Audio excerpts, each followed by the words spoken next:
Good morning, everybody. Excellencies, dear ministers and heads of delegations, representatives and ladies and gentlemen from all those watching as well online. We have a lot of people from around the world.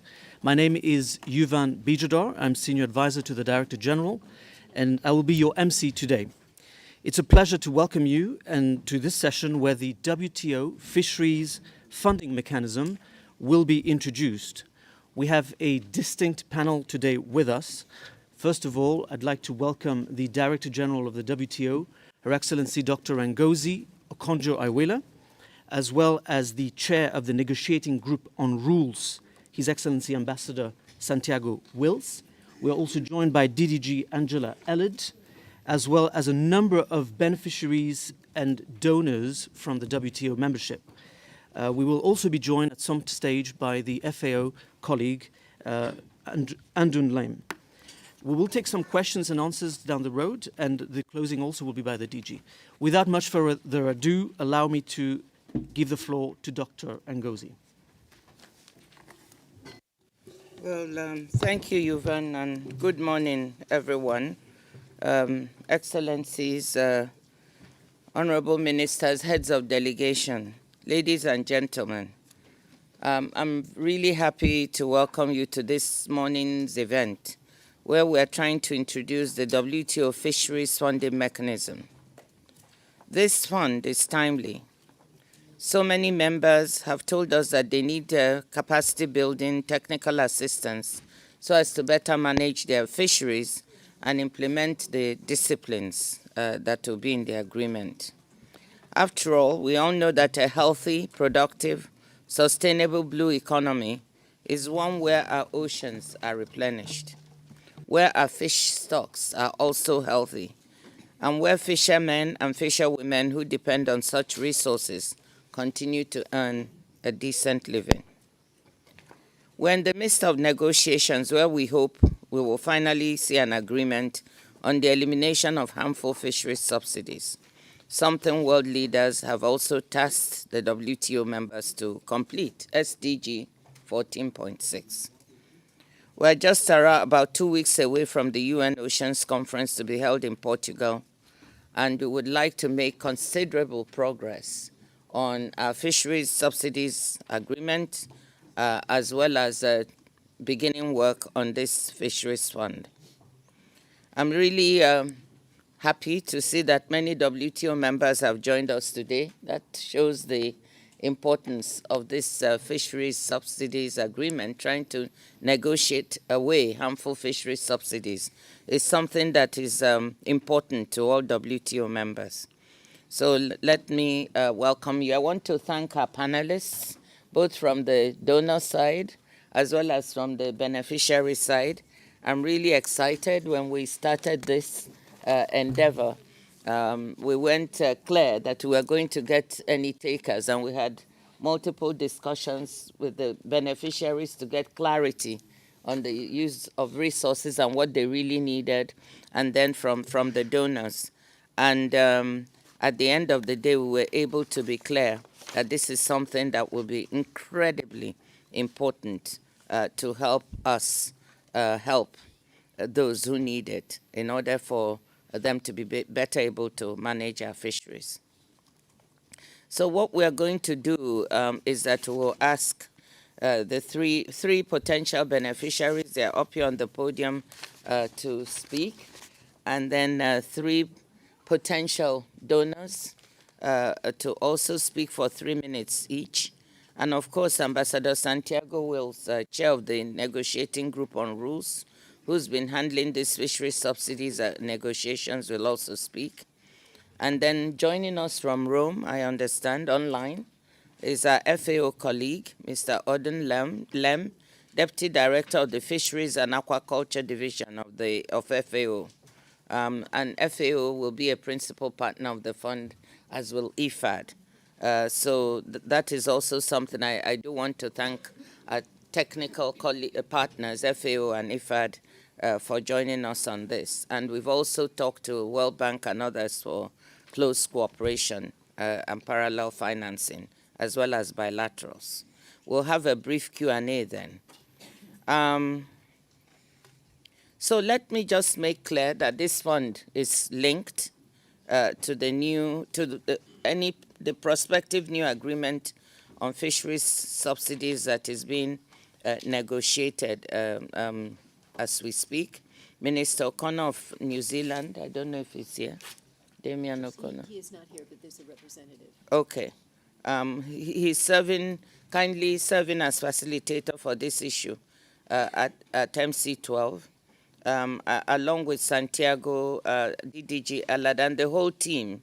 We're working very hard to get members to the finish line on this long overdue agreement. I just want to say a word that we've come quite a long way. And even that, to me, what I see today, I could not have imagined we would move along so fast a year ago. So there is considerable advance, and we hope we can land this. Now, let me just say a word for those who don't know that the link to the draft agreement is explicit. Article 7 of the draft text, which addresses the provision of technical assistance and capacity building for implementation of the new disciplines, refers to the establishment of a voluntary WTO funding mechanism in cooperation with relevant international organizations, two of which I've mentioned, FAO and IFAD. So it is explicitly recognized and, of course, would then go into effect once the agreement has been reached. We've been discussing and progressively refining this idea with a sizable group of members on both sides, both potential donors and potential beneficiaries. As I said, the response from both sides is taking some time to get clarity. It's now very promising. We've already received informal pledges for the fund of about $5 million, which is half of the initial amount of $10 million that we are seeking. In addition, quite a few delegations have informed us that they are studying the fund in detail and they're favorable towards pledging, even if they're not ready today. But some of them may be ready to say something today, and that would really be heartening. I'm really grateful for the pledges that have been made because it shows this is real, and that's why we're trying to introduce it today. It's not a launch, it's an introduction. So I just want to thank all those who put firmly made known to us their pledges. So now let me give the floor to Ambassador Wills to share his perspective, and then we'll continue with the rest of the program. Santiago, please. Well, thank you very much, DG. Good morning, Excellencies, Honorable Ministers, and Heads of Delegation, senior officials, colleagues, ladies and gentlemen. Welcome and thank you for joining us today for this event. As the DG mentioned, together we all are working around the clock these days to finally conclude the agreement on fisheries subsidies. And this is just the culmination of a long and intensive process through which members working together have developed a very clean negotiating text that ministers are now considering. While work is continuing on the last remaining issues, we have never been so close to concluding. And as we are so close to the end of the negotiation phase, we're hopefully about to enter the new phase, implementation. As you know, fisheries subsidies is a somewhat new area of work for the WTO, and this agreement will be quite comprehensive. Thus, as mentioned by members themselves, it may pose challenges for some members to integrate fisheries-related elements into their subsidies policies and to put in place their fisheries information and management systems. For that purpose, as the DG just said, Article 7 of the agreement, of the draft agreement at this time, envisages the creation of the funding mechanism to provide targeted technical assistance and capacity building to developing country members for the purpose of implementing the new disciplines. This is a very important provision in the draft text. Developing country members have been aware throughout the negotiations that implementing these new rules on fisheries subsidies could be challenging, and that trying to comply, even for those whose initial obligations will relate to notification rather than changing subsidy programs, will require additional efforts and resources. While there has been reassurance from potential donors during the negotiations that technical assistance would be made available, there also has been a request to have certainty on this point. This is where the idea to establish a dedicated fund to implement the agreement originated, to provide certainty on the availability of assistance as part of the overall package of disciplines.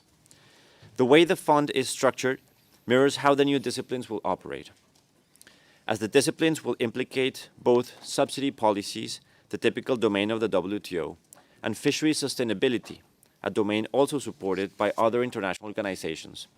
The fund will take an approach to technical assistance and capacity building that aims at integrating and creating coherence between these two domains in the beneficiary governments.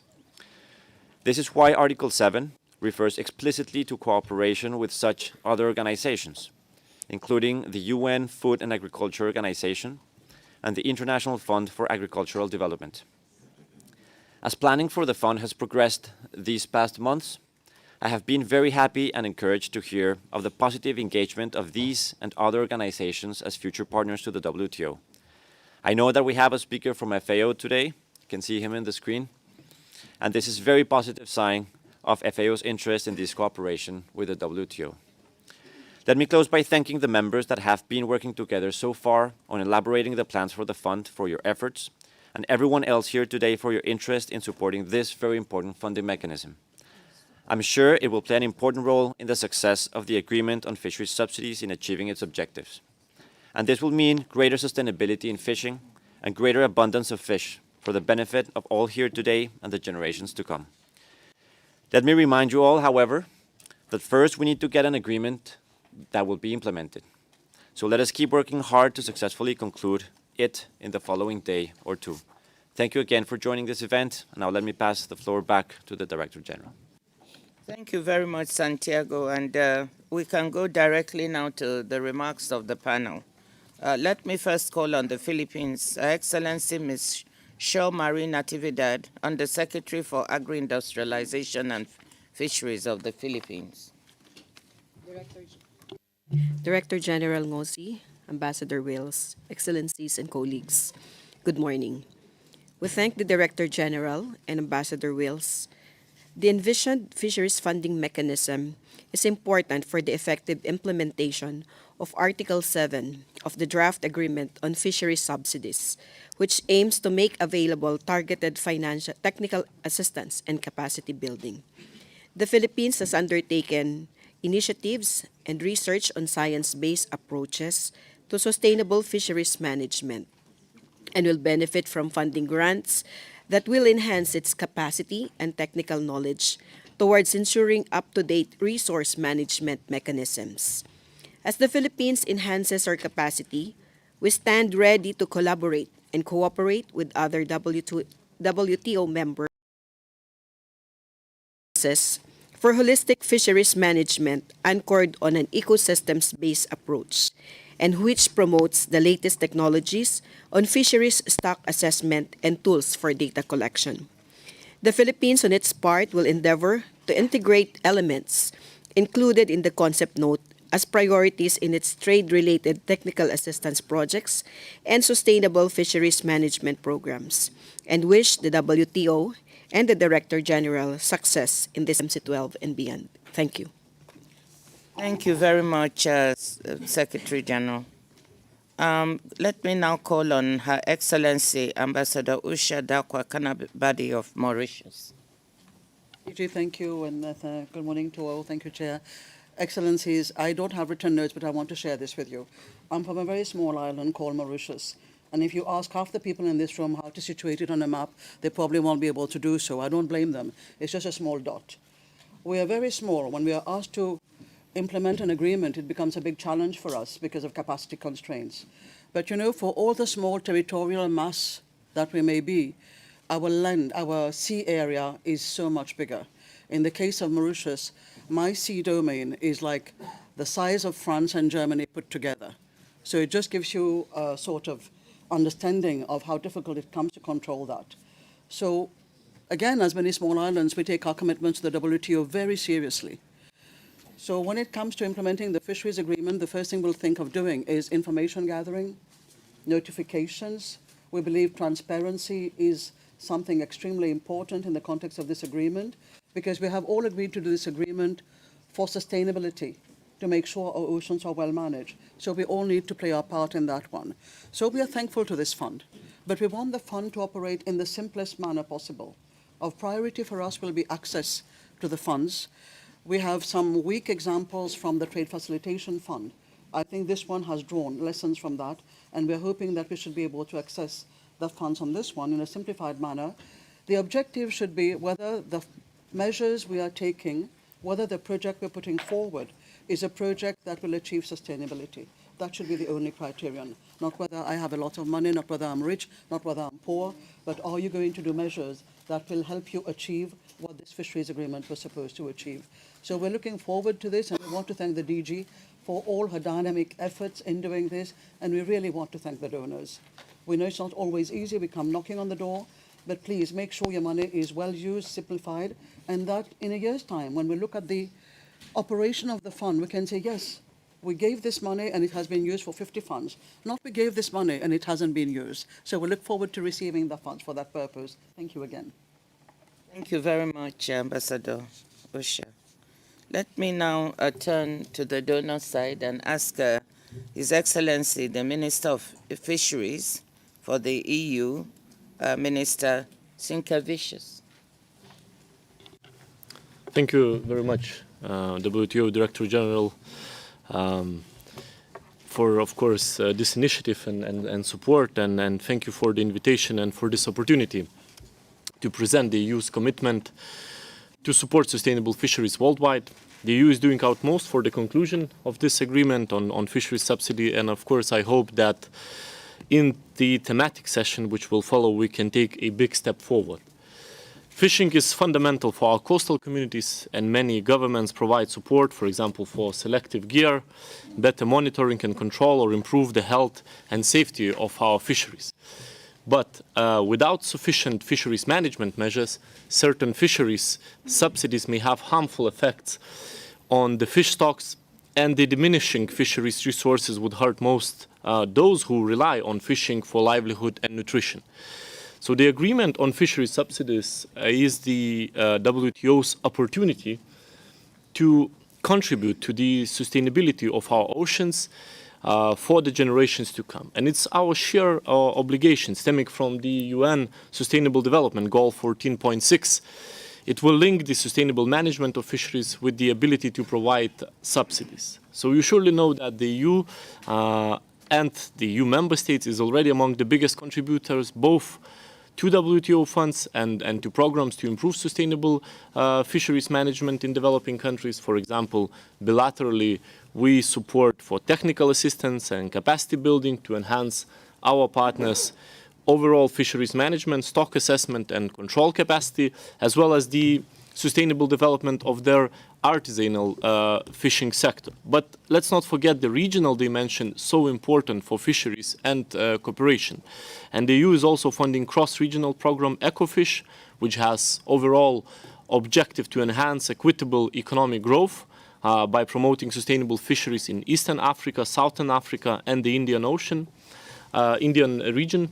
Another partnership where we see the results is the Pacific European Union Maritime Partnership, implemented in 15 Pacific countries to support sustainable management and the development of fisheries for food security and economic growth, while addressing, of course, IUU fishing, climate change resilience and conservation of marine biodiversity challenges. And the EU is also providing support to West African countries to promote sustainable fisheries, including the fight against IUU fishing. So the fisheries sector is of social, economic and political importance in Western African region in several ways, including as a source of employment, income in coastal communities and foreign exchange earnings, as a key contributor to regional food security and as the most important supplier of animal protein to the diets of many West Africans, but also an element of maritime security. But I know that the WTO agreement on prohibiting harmful fishery subsidies will create opportunities, but of course also obligations. So it's important that developing countries are able to get the benefits of this agreement but also, as just the speaker before me mentioned, to comply with their new obligations. And a number of developing countries will have to comply with, in particular, with the sustainability condition when the transition period ends and beyond the 12 nautical miles. Those countries would need some time and support to be prepared to have their subsidy schemes adjusted with sustainability standards in mind and also to improve their fisheries management systems. But there are other technical points which for some developing countries may be challenging to follow, such as those regarding notifications. And that's why the EU is seriously committed to this fund that was proposed to implement the agreement. We commend the Director General for her dedication to drive creation of this fund. The European Commission supports this and is prepared to provide a financial contribution. And of course, I would like to underline that EU-level contribution is not only one. My colleague from Germany will tell you about how it is ready to contribute for this fund. So we hope that the other WTO members can join us. The more we are, the faster developing countries can be able to fully comply with the agreement. So now let's all work together to have this deal done. Thank you very much. Thank you very much for that vigorous support. Let me now turn to His Excellency, the Parliamentary Vice Minister for Foreign Affairs for Japan, Miyake-san. WTO Director General Okonjo Iweala, His Excellency Ambassador Wills, Chair of the Negotiating Group on Rules, ladies and gentlemen. Under the leadership of Director General Okonjo Iweala, negotiations on fisheries subsidies have been progressing steadily, and the success of the negotiations is within reach. Japan is a fisheries country with seas on all sides. Based on our experience of many years, it is important that an appropriate management of fisheries resources is conducted by all members, including developing country members. Japan understands well that it is not an easy task. Therefore, we strongly recognize the importance of providing technical assistance and capacity building to support the developing countries. In fact, Japan has been implementing many support programs related to fisheries resource management in the Asia-Pacific region and the Caribbean region. For example, the support provided for sustainable fisheries for coastal artisanal fishing communities was well received by the local communities. We welcome the fact that the current draft text clearly refers to a funding mechanism for technical assistance and capacity building to ensure the implementation of the agreement, and Japan welcomes this. In order to clearly show that the WTO rules are there, we have to make sure we conclude the negotiations and make this an outcome of MC12. Our expectation is that after the conclusion, all members get involved. The funding mechanism is utilized as much as possible, and that the global management of fisheries resources is promoted. We are convinced that today's meeting will become an important milestone for the realization of an early conclusion. Thank you very much. Thank you very much, Miyake-san, for that. Let me now turn to Ms. Svante Nielsen, the DG for Fisheries Affairs, Ministry for Food and Agriculture of Germany. Thank you. Thank you very much, Madam Chair, and thank you all for coming here and having organized this very interesting and apparently successful meeting. I obviously and happily align myself with the EU statement you just heard. Germany attaches great value to the agreement on fishery subsidies and eagerly looks forward to a successful conclusion of the still ongoing negotiations. We welcome the establishment of a voluntary WTO fisheries funding mechanism to support the implementation of this agreement through technical assistance and capacity building in developing and least developed WTO member states. Germany stands ready to support the fund financially, obviously still subject to the conclusion of the necessary agreement on fisheries subsidies. Pending parliamentary approval in our country, most probably end of June, we expect to contribute a substantial amount to the fund in the coming years. To ensure the success of the fund to be established, if it can be established, that is, a clear picture of the interests and needs of eligible countries will be most welcome. And I'm really happy that also the potential beneficiaries countries are already here today. Furthermore, also Germany would welcome relevant organizations with experience in the fisheries sector, and in particular the FAO with its key expertise to be involved at an early stage in the Fisheries Trust Fund. Thank you very much again. Well, thank you very much for that. And we turn to our final speaker, Mr. Lem, Deputy Director of Fisheries Division, FAO. Thank you for joining us, Mr. Lem. Please go ahead. Thank you very much, Madam Chair. Good morning to you all, and greetings from Rome. One of the fundamental truths in fisheries is that without effective fisheries management, firmly rooted in science and data, and with strong institutions, you will not achieve sustainable fisheries. This has been shown again and again to be the case. And where you have the necessary institutional frameworks and effective fisheries management implemented with fishing capacity and effort under control, your stocks will improve and the economic and social benefits generated from fisheries will increase over time. FAO welcomes, therefore, the proposal for a WTO fisheries funding mechanism in cooperation with other international organizations such as the FAO, IFAD, the World Bank, and others. The FAO stands ready to contribute its specific expertise in all relevant areas, including the strengthening of institutional capacity, fisheries management, data collection, analysis and reporting, as well as in the fight against IUU fishing, where, for example, we in FAO have a large program for the implementation of the FAO Port State Measures Agreement.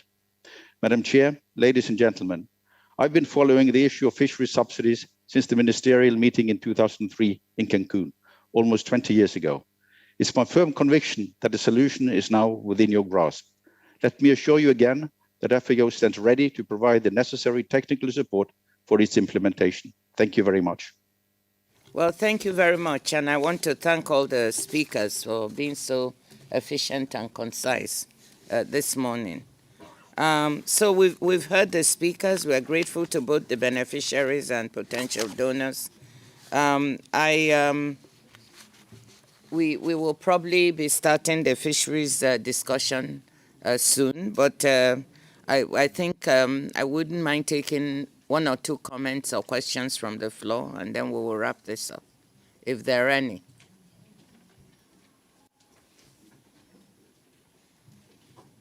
None? Yes, please. Ravi. Who is it, Ravi? Ravi. Hi, Ram. Go ahead. Good morning, Dr. Ngozi. Good morning to the panel. I am Ram Etouaria from Le Temps newspaper, which is a Geneva-based newspaper. I have this question. I have two questions for you, please. One is why this fund is not being done at the FAO rather than at the WTO. I'll tell you why I'm asking you this question. The EU on one side and the developing countries on the other side, there is a huge discrepancy in the relationship between, as far as fishing is concerned. The EU subsidizes a lot of fishing vessels, goes and fishes in the oceans of other countries, and with a small contribution to this fund, they are trying to say that they are helping a lot. Can I remind you that there are at least 100 funds and technical cooperation programs to help developing countries. So what this new fund, can achieve what others have not achieved, and especially why this is being done at the WTO while the FAO has the expertise. Thank you. Well, thank you very much. Perhaps I'll let the EU say a word for themselves, and then I'll come in. Thank you very much. So we think that this fund will play a crucial role as regards helping the implementation of ensuring that the deal, which we hope that is going to be agreed, is of course fully implemented, and that will help to build the capacity to implement the deal for developing countries. Okay. Well, thank you, Ram. I think the issue is that because this is tied to the implementation of an agreement at the WTO, which has a specific place, Article 7, within the agreement, it seems like this is the proper place to have this fund. And why is it not at the FAO? Well, we're trying to set up cooperation between agencies. You heard our colleague from the FAO saying they already have several funds, and the idea, so does the World Bank, that are not particularly geared to this agreement, but finances activities that may be helpful to our beneficiaries as well. So we will do it in parallel. But in the governance of the fund, the FAO, the IFAD, they will be involved into it. So all the technical aspects that have to be looked into will come from there. You have beneficiaries sitting in the governance. You will have donors sitting in the governance. So you have a pretty comprehensive approach to it and involving other international organizations. This is the kind of cooperation we think is very important. Thank you.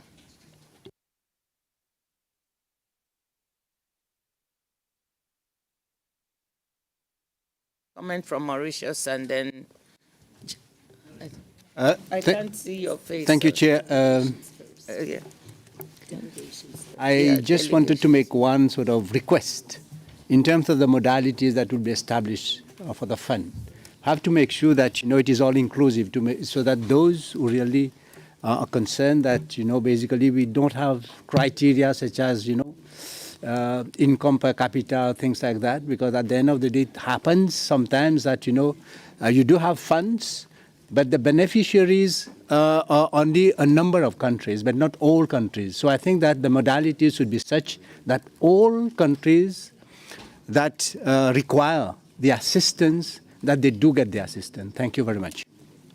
Well, thank you very much. I think that's an excellent comment. If you look at the concept idea or note for this, you will see that very much along the lines of what you said. You may be a relatively well-off country, but not, or member, not have the capacity because you're small and so on to be able to deal with this.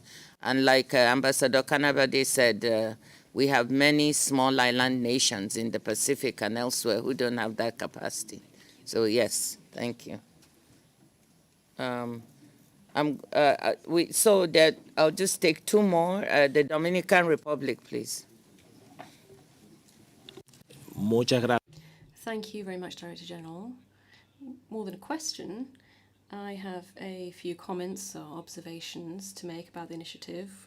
In principle, we understand that it has value in terms of the context of the negotiations on fisheries subsidies, but we understand that the mechanism has a very limited framework in terms of its scope, and more specifically, the funding for technical assistance and capacity building. What can be identified in terms of the methodologies and needs? We understand that that is somewhat limited in terms of the implementation of this agreement, which we have today on the table. Having said this, more specifically, Article 4 and 6.3 limit and help the balance in terms of the commitment and the compromise between this agreement and the balance and assistance between donors and beneficiaries. So what we need is a strong, firm commitment in order to achieve consensus today for the fisheries subsidies agreement. Thank you. Yeah, well, thank you very much. And let's also remember that for some of the other kinds of support that countries may be needing, we will have the World Bank, for instance, as a partner, and they're capable of financing quite a bit more. So that's why we're cooperating. So that beyond capacity building and technical assistance, if countries, members require additional other types of support, they can get it through these other organizations. But thank you very much. I just have two more and then we close. We have the EU and then Doug Palmer of Politico. EU, please. The EU had... EU? He's sitting next to you. Sorry, I didn't realise I was the EU. Andy Bounds. Oh, you are not? Andy Bounce, I'm a journalist actually from the Financial Times, but I'm European, so I'll ask. I just wondered. Well, you were sitting behind him. I know. Well, there was no one here when I arrived. That's true. So the question is to the Ambassador Wills and Director General: is fishing being seen as part of a bigger package? I've heard one or two trade ministers say, you've tried to keep these tracks separate, but in reality, some countries won't move on fish until they get something on trips or other areas. So, do you think there's a chance that there could be a big package instead of these single track negotiations?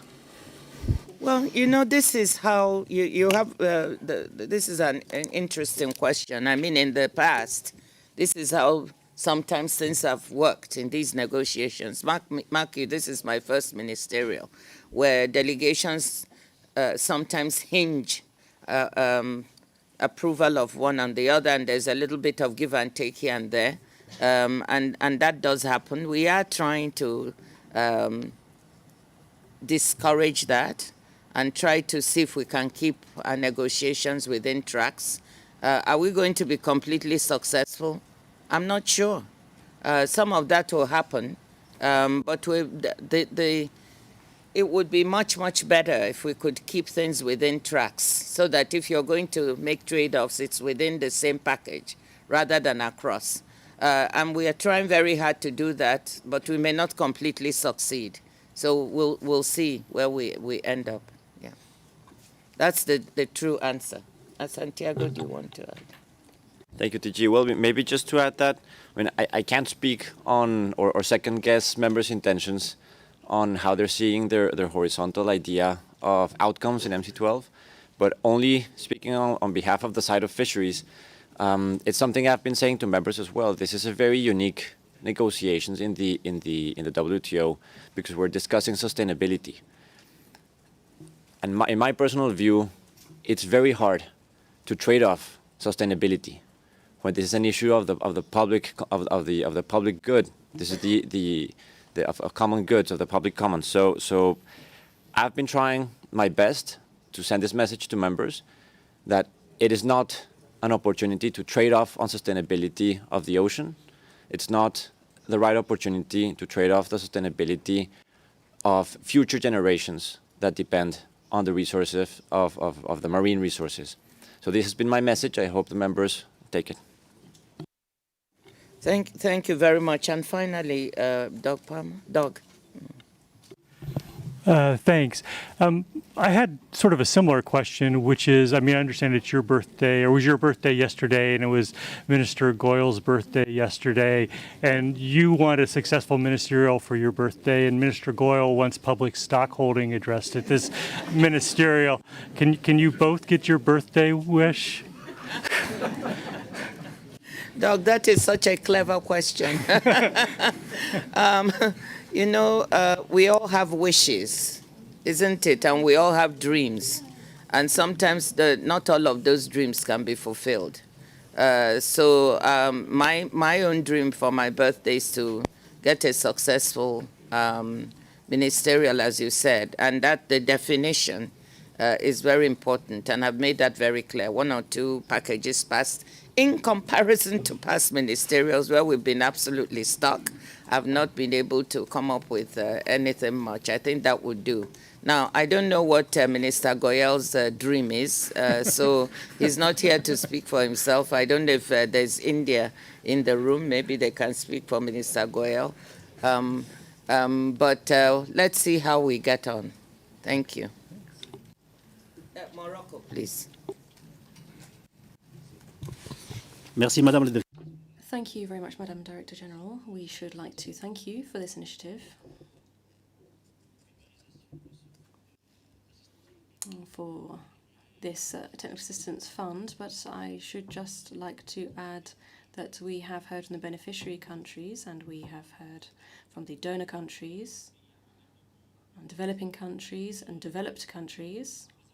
And there's a third category, an intermediary category where we are located, which is a country which is both a beneficiary of technical assistance, but also is in fact a donor of technical assistance in the context of South-South cooperation with numerous African countries in the Pacific. Despite that, Morocco is still a country which would seek to better implement the disciplines of this text as far as is possible, and would therefore need a little bit of time and some technical assistance that is properly targeted and timely. Thank you, Madam Director General. Thank you very much, Morocco. An excellent comment on South-South cooperation, which we should also, you know, there's the bilateral and the South-South, and I think they're all extremely valuable. And we intend to keep in close touch with that to make sure we all collaborate and cooperate together. So I'll have to close it now because we need to make our way to the plenary discussion. Thank you all. This has been extremely well attended, and we're very happy about that. Have a wonderful day.